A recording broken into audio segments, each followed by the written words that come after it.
Welcome back, all wonderful viewers, to the Bi-Conic's Wrestling Podcast, and this is the Bi-Conic's Wrestling Review of Honor, or BROH.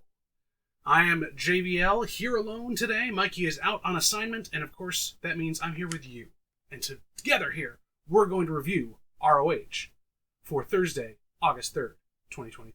But first, as we always do, let's start it off with a code of honor, shake my hand, and begin the review. We open tonight with the first semi-final television title eliminator tournament match for Samoa Joe's World Television title between Shane Taylor and Christopher Daniels. Now, the crowd was behind the Fallen Angel from the beginning, but it was a slugfest. Daniels did his best to use Shane Taylor's momentum against him, but Taylor just methodically wore Daniels down with smooth and heavy offense. Unlike the other matches that we had last week, this one was a perfect amount of time. It was a perfect ROH classic wrestling match. And, you know, as much as we want to root for it, could have been fun. We knew Shane Taylor was going over. The Fallen Angel didn't have a chance. He literally was squashed by Shane Taylor when he did the most beautiful crossbody into the Marcus Garvey driver for the win. So, in the final so far, Shane Taylor. We'll come back to that later on. Now, we don't just stay in the ring. We move backstage. You and I are watching this, and after debuting a new gimmick against the Mogul Embassy last week, the Iron Savages go full golden era of wrestling, cutting a promo on Aussie Open, saying they're going to be taking on them tonight to get those tag titles. Jack Jameson, he's the new person in the group. He introduces the new personas of the former Bear Country, Dirty Bulk Bronson, and my new favorite big sweaty man, Beefcake Boulder. I gotta be honest, I didn't know I was hungry for a serving of beefcake, but damn, Boulder filled me up right away with his tangent on Mark Davis, acting like our fearless Mikey, and drooling over the competition.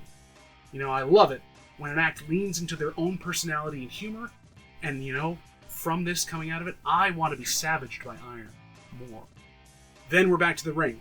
As advertised, up next, Iron Savages, Aussie Open. Now, you know how we complain about wrestlers not having a personality or character, which we just saw taken care of in the previous promo? Well, before this match even began, we saw more character development in less than 5 minutes. The Iron Savages come out to the ring, and Jack Jameson is the mouthpiece going on about how they're going to win these titles and getting over their new catchphrase, "We are Iron, we are Iron." Then we cut backstage. Aussie Open is walking through the bowels of the arena, stops at Gorilla to a bewildered Tony Khan, and says, "Here, keep these warm. We gotta go take care of something," as they head out to the ring, right into their entrance. Beautiful. To paraphrase the famous wordsmith Mojo Rawley, I didn't just get hyped. I stayed hyped throughout this entire match. We got a smorgasbord of different types of wrestling styles throughout the entire thing. We got the agile Bronson and Fletcher slapping each other and chopping each other 6 ways to Sunday and flipping over the cardinal directions. We got the big man slapping meat man stuff between between Boulder and between Mark Davis as well. They went lift for lift, and finally, to put it all together, one of the best spots of the match, Bronson and Boulder go for what looks to be a flapjack senton, but end up becoming their own version of the Doomsday device done by Aussie Open. Took them right out. It had so much more to it, and it was better than it ought to have been. But of course, Aussie Open gets the thing right there. They channel Australian strongman Eddie Williams and somehow lurch Beefcake Boulder up over their heads and through the Coriolis for the finish. Aussie Open hangs on to the titles and retrieve the belts from a visibly uncomfortable Tony Khan back at the rope.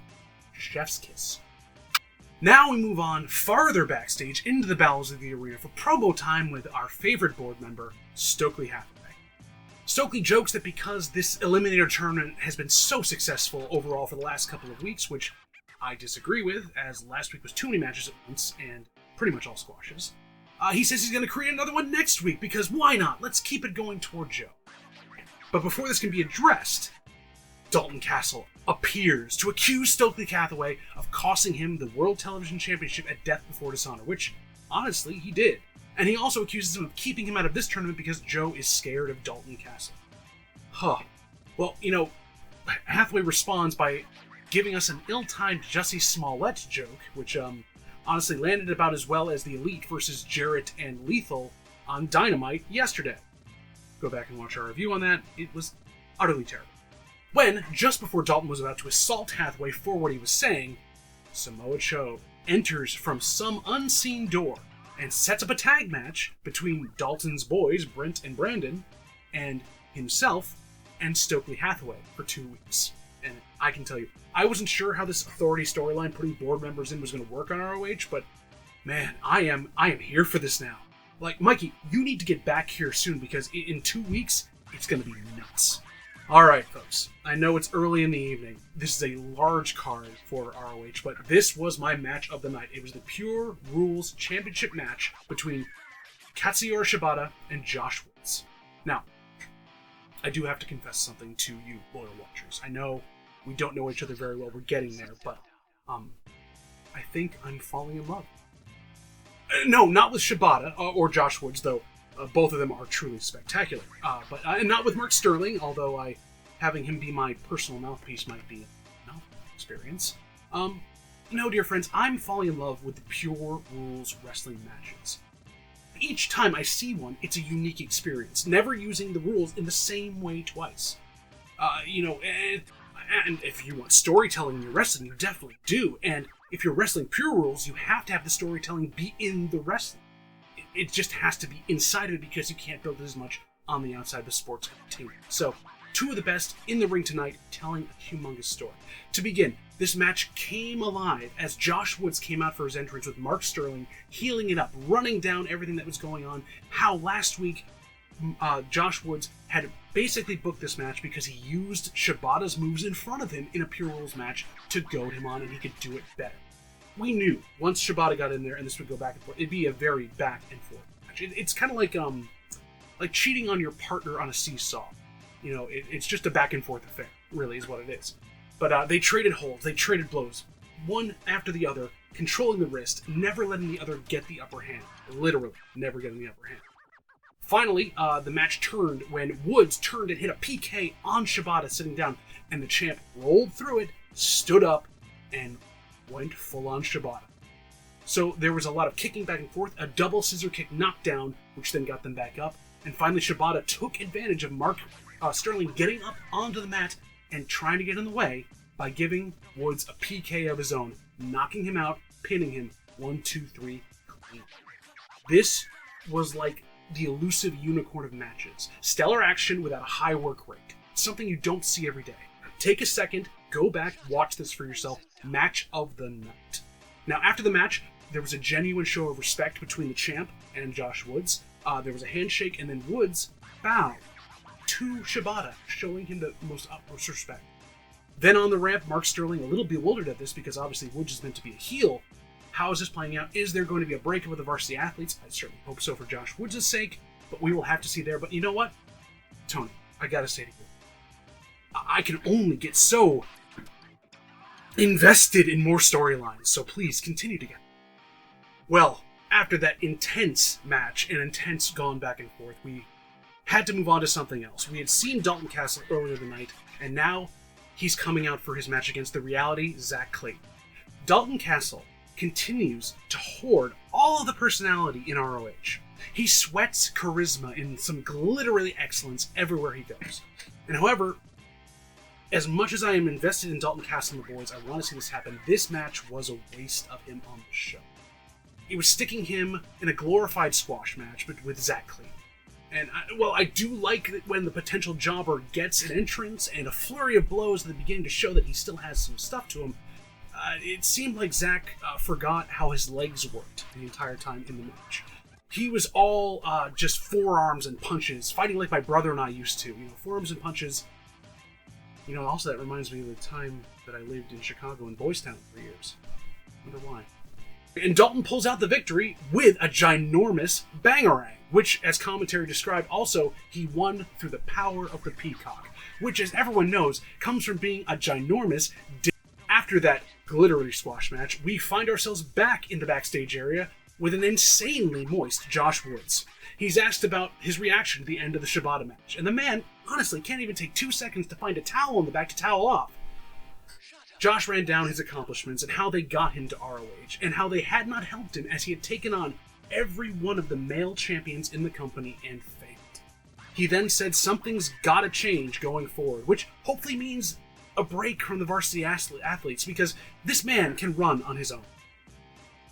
You know, it also could have been a subtle dig at the fact that he had no time to change out of the swampy tights either, because who can think straight when their undercarriage is underwater? Ooh, hey, look! AEW Dark Elevation alumni Jora Joel is on our TV screens! This must be a holiday or something, right? What? You don't know who Jora Joel is? Well, neither did commentary tonight either, so it kind of washes out then. Infantry was taking on Nick Camarado and Jora Joel, and the infantry came out swinging. High-flying moves, big bumps, and Joel and Camarado had no answer for any of it. Nick got a few big power spots in because they've got to protect him somewhat. He is a big man at that point, but as commentaries had said earlier, he's still looking for a new direction, a fresh start. And when you model yourself and your look off of a dollar store The Miz, and literally his ring attire was definitely that, it's really not going to go too well for you. Now, Joel took all the punishment that was out there, and Camarado had one big misfire that cost him the match, where he charged into the ropes, bending over and taking an apron-led leg drop to the apron on his face. This honestly was a nothing match and really didn't need to be anywhere near it, but it was nice to see both the infantry and Camarado and Joel featured on the show. This is a breakneck pace tonight, and if I make it a little personal here, Tony Khan, hi, it's JVL again. I know we're not on great terms right now due to my soon-to-be award-winning segment of Tony Khan's Accountability Corner we do on the Dynamite review. Please check that out on YouTube. It is up right now. But I gotta give credit where credit's due. You had me here. I felt like I was in one of those hydraulic press TikToks where it was just squash after squash after squash, and this was going to be the same thing again. But you subverted it a bit. And shock upon shock, you booked intrigue into the women's division. It's like, it blows my mind, because Layla Hirsch crushed local Creator Wrestler 7 with an ingenious trap armbar, but what got me excited about this match was Maria Kanellis-Bennett entered on the ramp and didn't pull focus, didn't interfere. She stood there at the ramp as a presence, clapped for Layla as she did her work. Intriguing, but not overpowering. You know, Tony, I know you've been watching these segments. I know now specifically, this is my evidence, because I talked about this 3 weeks ago. You have a destroyer in Layla Hirsch who debuted, but she is not the best on the mic, and she needed a good mouthpiece. Now, if this story plays out like the way we hope it will, and I know you and I hope we do, Tony, and so does the rest of the watching audience, you've given her one of the best mouthpieces in the company, in Maria Kanellis-Bennett. So, I think that is the best. But I do have one teeny tiny gripe about this still. So unfortunately, Tony, as good as this was, we're going to have to venture back into the TK Accountability Corner. So join me for 1 second. Tony, this taping happened before last week's done. You know, the one where it had the sign in the background that said book the women's division better? Well, you put on multiple amazing matches on the same night in your women's division, literally on the same night, but you couldn't do that on your flagship program. You couldn't do it there. And then, the week after, you have, again, one women's match, one. And while it was great and amazing, wonderful story, it still was only one. Now, Tony, I grant that this corroborates the stories that have been coming out that there is a toxic locker room in the women's division on Dynamite. It's not just your fault, because you've proven on ROH you can book multiple matches with intrigue. But honestly, this still shows a total lack of want or need to fix the problem. And I think it's because you're afraid to deal with the problem in your women's division. Seriously, you've done it on ROH. You've shown that it works. The evidence is there. Take the lessons learned.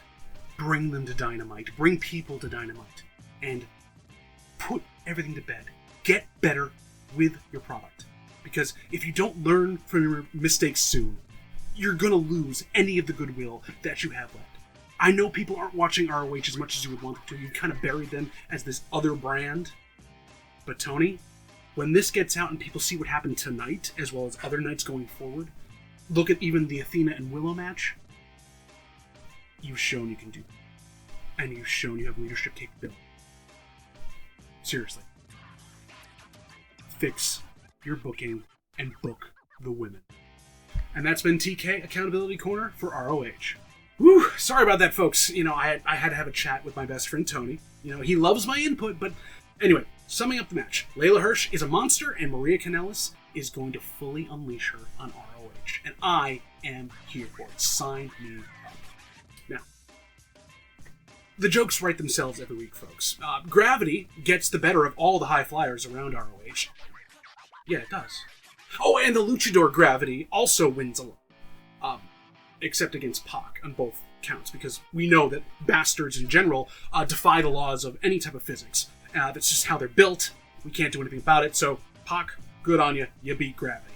Nice to say. Anyway, that is to lead in a really bad way into our second semifinal of the World Television Title Eliminator Tournament of Champions Night of Belts, Saturday Night Special. Or something else. Seriously, someone at ROH probably gets paid by the word for all of these event titles. Or at least gets paid by superimposing it on a chyron on the TV and having it stretch across the bottom of it. Now, you may not know this about me as well, but in my younger years, I grew up around the Hartford, Connecticut area where ROH was coming from. And if you'll indulge me, I'd like to put on some colors here, because I grew up watching a now defunct hockey team called the Hartford Whalers. And they were brought up in this promo, so I feel like I have to represent. So let's give it a moment. Well, now, as you can see, Hartford Whalers. Green, blue, white, we are here. Now, I do this because Tony Nese, as I said, brought up the Whalers in his promo, saying that they left town and they really should have stayed because everyone in Hartford are whales. Again, playing with the personal trainer thing and the fat shaming, which it hurts to hear him do that, but I'm glad he's getting some backlash for it, in the ring and without. Now, I got worried here as a larger man that he had said we were going to be set up for 10 minutes of full exercise, and as you can see, my exercise is yelling at Tony Khan, but as that happened, Gravity came right in. Nese, did his best. He did his best to ground Gravity, but he found that the pull of the Luchador was too much, and not even Smart Mark Sterling's constant distractions could break the hold that Gravity had on Nese. After a scintillating stalling splash to the outside, Gravity upended Nese in the ropes to perform a diving, dark matter enhanced splash on a crossbody that landed so heavily that it got Nese halfway across the ring for only 2 counts. But as you are the intelligent viewer you are, you know that once you are pulled in by Gravity, you cannot escape. So Nese battled back only to fall for another stalling splash that looked like Gravity had hung himself in the firmament for a good hour and a half. Gravity moves on to face Shane Taylor in the next week, and I don't know about you, but I can't wait to see that hard-hitting versus gravity-defying action between those two people. It's going to set up an amazing, amazing opponent for Samoa Joe. Now, if you've been following the Bro for a while now, you know that I have said since I started these reviews, Diamante needs to be pushed as a top talent.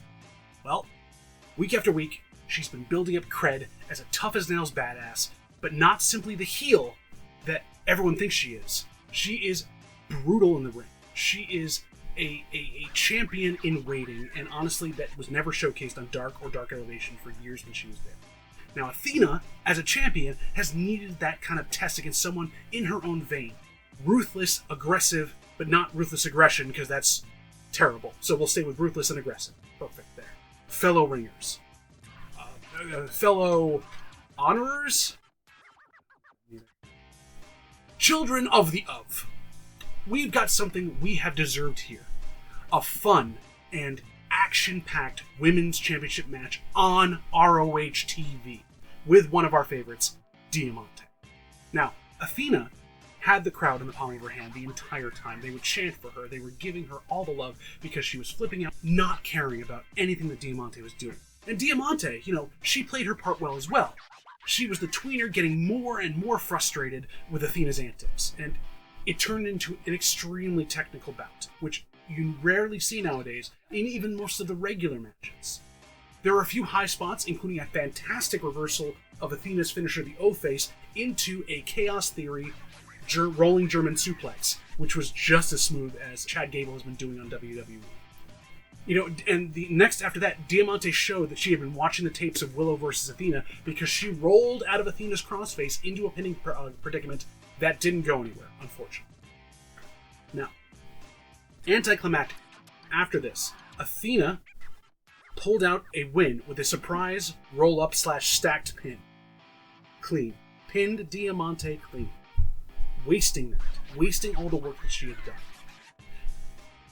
Now we're rolling through the women's division. We've got no one else left again. We've just come through a giant pay-per-view, and there's no one for Athena. Depression is going to set in. What's that?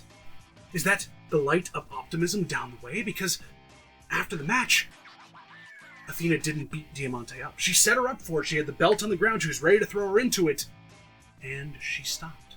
She rolled out of the ring, and Athena, as she's walking up the ramp, kept yelling, "You got a free pass tonight." So what does this mean? Does this mean rematch down the line? Does this mean an alliance? Color me intrigued. I want to see. We're into this long part of the show. I say that. The wrestlers all did a great job in these next couple of matches, but honestly, it was about that time of night where I was falling asleep on my own. We next had Gates of Agony taking on Dalton Castle's The Boys. Now, this match was booked by Dalton Castle as a warm-up for The Boys against Stokely Hathaway and Samoa Joe. But I also could see this was just Dalton Castle, who likes to make things hard on his boys. So, honestly. And we may never truly know what that is, but you would think, with Prince Nana coming down with Gates of Agony and being there ringside, that Castle would want to be there for his boys. But, apparently topping Zach Clayton earlier in the night just took way too much out.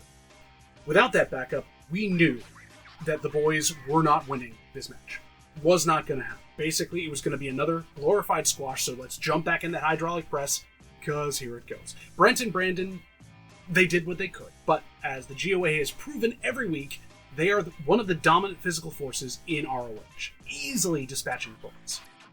Now, it's not looking good for your team, Dalton. They're probably going to get run roughshod over this, but, I took one thing away from this match, not from Dalton's boys, but from GOA, that I kind of want to put out there in the universe.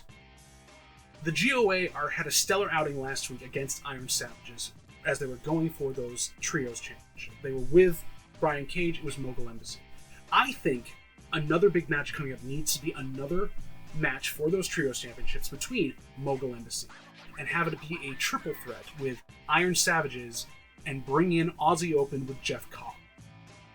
The ring would collapse with the shockwaves of those slams. Now, let me know in the comments if you think that would be a great match or any other matches you think ROH needs to book. I really would love to hear them, and I'll respond to ones as I see them. But we need to see who could really give Mogul Embassy a run for their money. Well, we thought we were done, but we cut backstage again to the cavernous backstage area where Diamante is about to be interviewed about what happened at the end of her match with Athena. And then, who should step through the magic backstage door but Athena to cut her off before she even starts? Athena calls Diamante Diablo, intentionally, almost as a riff or a bad nickname, but also it seems like there was intention behind it. And she says that she saw something in Diamante. Like a young Athena, which, funnily enough, they're about the same age, but who knows? But she says, but that Diablo needs to find that way to succeed. And until she does, Diamante needs to stay away from Athena. So we're not getting a rematch anytime soon, but we are progressing the rivalry. And hopefully, this gets a reset for Diamante so she can go further up the card because she's kind of been stuck in this one-dimensional character. We're behind you, Diamante. I am supportive. You should go farther. And I hope that you become the devil of ROH and release La Diabla over everyone else. Well, dear viewers, I know we're all exhausted. This has been going on forever. ROH, again, has set up the longest cards out of anybody for 2 hours. I feel like we've crunched 3 hours of Raw into 2 hours. But this is about the time of the night where I checked out. I went to use the bathroom. I was kind of done because I saw this squash match coming from a mile away. This was Cole Carter. I believe it's Cole Carter. Check my notes here. I've only ever seen it written, so I don't know. But he took on local talent LSG. Now, it was very hard to care about this match because LSG, the jobber in this instance, had more personality than generic white wrestler number 54. Cole Carter, I think his name is. This was a nothing match, honestly. It was made more interesting at the end when Maria Kanellis-Bennett again appeared, clapping for Cole. But this kind of threw it off a bit. I'm not sure what's going on with it. I hope it's a revamp of Cole Carter. Give him something. Because this is just ridiculous. But honestly, nothing match. Don't worry about it. We'll see how the storyline progresses in a couple. Oh. I've been thinking through this entire show. Ring of Honor should start a new Sunday show. They need to have a second show for Ring of Honor now, and we'll call it Squash. Actually, that I think about it now, that might be a little too short for Ring of Honor. So it could be Sunday morning ground-grown gourd-like plant performance, aka Squash. Yeah, that sounds about right. Oh, and would you look at that? In the time it took me to come up with that new title and say it to you, the match is over. After a decent showing against Athena last week, Christina Marie is the jobber in this interest. She should have done so much better, but she's taking on Robin Renegade of the Renegades. This does nothing for anybody with it, because on the one hand, you're showing that the Renegades can't do the tag team thing well as last week, so they're going to do one-on-ones, but they're together, so the whole premise of their tag team, which are twins, in the Usos kind of mold, it just doesn't work. And on the other side, you take Christina Marie, who actually hung with Athena pretty well last week, got a little bit of shine on her. You give that shine to half of a tag team instead of the tag team, or instead of another wrestler like, Layla Hirsch, perhaps? If you had smashed these two matches together, switched it around, took the Renegades out, stuck Layla in, took Layla's person out, and stuck Christina Marie in, you would have given Layla an even bigger push. You would have had a better match, and literally, I could have invested more in most of this, and we could have shortened the show by one match. Robin won by submission, and I still don't care about the Renegades. All right, children of the Of, we have come to our main event, the final match of the evening. The workhorsemen of JD Drake and generic man Anthony Henry versus El Hijo de Vikingo and Commander. Oh man, as I said last week, JD Drake is a hell of a worker, and Anthony Henry is bland beyond bland. So that really hurts that team. Commander and Vikingo made Henry look better than he actually ever could be, and especially in that match last week, he looked terrible. This was all over the ring. They went from north to south, east to west, off the turnbuckles, on the ropes. It was uncontrolled chaos to a point. Commander looked as agile as he ever had been. Vikingo was at 85% again, working really well as he would. Neither of them was as agile as JD Drake pulling off a flying shining wizard. He gave me shades of one of my favorite wrestlers, Tegan Knox, with the shining wizard. And that's saying something. A couple moves that really gave me a lot of pause here. Vikingo did a 635 head scissors to JD Drake, which basically he did a spinning move, caught his head, and then flipped him. Holy crap, I could watch him do that all day. I could watch Commander and Vikingo do the tightrope walk double moonsault to the outside. I could watch them do the double flipping splash, or the 900 as they called it, all the time. They tag very well together for being enemies down in Mexico, and I think they could go even farther if they brought in like a Bandito or even a Keith Lee to join in that triple threat, which could be now a fatal four-way for the trios titles. My God, I would be overflowing with this. I took very little notes on this last match, both from exhaustion, but also it was a fun match, not much to give there. I wasn't too worried. I was completely absorbed. So good match to end the night on. Well done, Tony Khan. Overall, ROH seemed a bit stuffed with a lot of fluff tonight, but it was a still fun and very fun show overall. I probably would give it 7 out of 10 minis. So, Mini, I'm stealing that from you. So my match of the night tonight, of course, was Josh Woods versus Shibata, because how could you go against the Pure Rules Championship? I'm in love with it. I have so much crush on it. Give me more Pure Rules every bit. My moment of honor tonight goes to Aussie Open for somehow lifting over 350 pounds of beefcake up and slamming it down. ROH, you can get better. I'm looking for it. For the Bi-Conic's Review of Honor, I have been JVL. I have been missing Mikey, but you have been the amazing audience. Please follow us on all the socials at BC WrestlePod. Subscribe and go ahead and like and comment on our video here, but subscribe to the YouTube channel as well. Leave a comment, talk to us, we do respond. And before we leave here, as they do on ROH, the Code of Honor has been acknowledged and done. I'll see you in a week.